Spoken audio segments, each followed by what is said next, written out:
My bed is my enemy until God comes. Until the day of God, the pot in your kitchen is not your friend. If at all you visit him, it's for necessity, not to abide. Every man that abides with the pots in the kitchen is a man that is joking with destiny. May you not abide with the pot. Oh bright Nadi, may pot be your enemy from this night.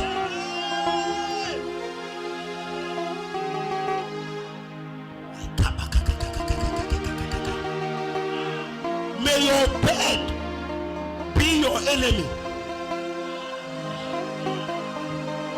The enemy is small, because I know many of you are saying, you are looking at me. My prayer is that God will slow